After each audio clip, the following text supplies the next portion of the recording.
Hi everyone, and welcome back to The Joy of Cheese. Today I'm going to talk about flocculation. Yes, flocculation. But before I get into flocculation and how it will help improve your cheese, your outcome for your cheese, let's go back to something that we're all familiar with if you make cheese, and that is the clean break of your curd. So after we've added our culture, we add rennet, and our recipe says put the rennet in your milk for X amount of time, let's say 30 minutes. And after 30 minutes, you're supposed to insert a knife or something similar. You can also use your finger, but they recommend a knife, and you twist it like this. And if the break is clean, as shown here, it's not breaking up into little bits, now your curd is ready to cut and go into the next step.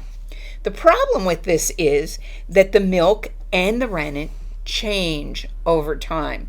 What if your rennet was more active and you actually formed the solid gel 5 or 10 minutes before you measured? What if the milk was different? What if both were different?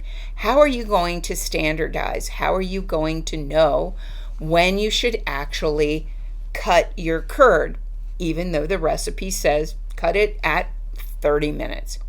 So I'm going to show you the flocculation method, which is a method to standardize when you cut your curd. And it's going to adjust for if your milk or your rennet is different.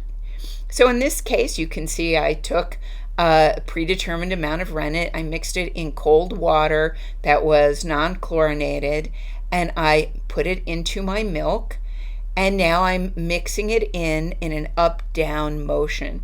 The reason you use this motion rather than a stir around the pot, you want to make sure as much as possible that the rennet is evenly distributed throughout your milk. Because once you're done with this step, you're not going to stir your milk/gel again until it's post-cut time. All right, so now you can see I've finished getting the rennet incorporated in my milk, and I'm taking a lid. Now this is my quote-unquote flocculation detector. It's also known as a bottle cap, which I've washed and sterilized, and I put it on top of the milk. I also then, for this, I add a clove. Now this is just so I can more easily visualize it. In the past, when I've just spun the lid, it's white on white. Guess what? You can't see it very well. So you put in this little clove just so I can track how quickly it's going around. You can spin or push the lid as you wish. I do both because, I don't know, it just seems kind of fun and it's not that tough, right? So you can see here, I give it a little nudge. It's really near time zero, so it's not facing any real resistance. And when I spun it, you saw it also spins fairly easily. All right, I'm going to let it sit on the milk. I'm going to check it maybe every 5 minutes or so. I'm not expecting this to form a firm gel for at least, I don't know, I was actually expecting 10 minutes, but spoiler alert, it was a little bit before that. This was a brand new rennet, not more than 12 hours in my possession. So, but I do check it, every few minutes, every 4 or 5 minutes. I did not take all of those pictures because I figured that would be boring. So why do we really care to know the precise moment of flocculation? So when it actually forms this firm gel. Well, let's talk about gel firmness and the effect that it has on the final cheese texture. This is important. For instance, if you want a semi-soft cheese versus a firm cheese, the longer the milk sits after you add the rennet, the firmer and stronger the gel becomes. That's 100% correct. But here's the difference and how cutting time of the curd really is important. A soft gel, it shatters into tiny curd pieces, which will lose more whey and end up drier. while a stronger, later gel cuts cleanly into cubes, which traps more whey and makes the cheese softer. So knowing exactly when your gel forms, that is, when the flocculation point occurs, is important. Now here what you're seeing is at 5 minutes, there's an obvious resistance to spinning, but there's still some motion allowed. I can still spin it, and when I nudge it a little bit, it still moves. So we're not quite there yet. We're getting very close. Okay, so here, time passed, we've gotten to 8 minutes. It doesn't move, it doesn't spin. The lid stopped moving at 8 minutes. That's my flocculation time.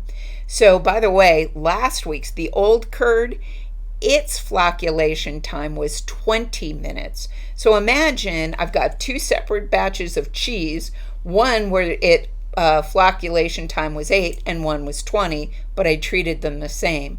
That would be bad. What I'm doing here, how do we use the flocculation point number? Well, every cheese style you can see here, from cheddar to port wine, has typical flocculation multipliers. This was created by people much smarter and much more experienced than me. Today I am making Tilsit.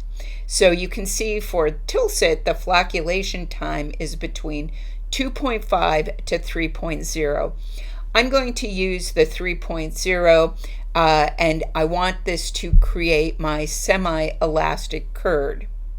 So ultimately, I will take the 8 minutes of my flocculation time times the 3 from the Tilsit, and I'll have 24 minutes total of renneting time. Let me rephrase that. 24 minutes from the time I added the rennet to the time I should cut my curd is the appropriate time for this particular cheese. And so what you can see is, let's say my rennet was old and its time was 20 minutes, my total cook time would be different. So hopefully what you've seen from this is that regardless of the changes in your milk and regardless of the changes in your rennet, you can still come out with a consistent cheese. If you want semi-firm, if you want firm, you can do that quite easily because you've adjusted for the flocculation time. That is the time it actually took for your cheese to gel, not the time the recipe said. All right, that's it. All right, now let me know if you do the flocculation time, if this made a difference. Bye. Cows love making cheese.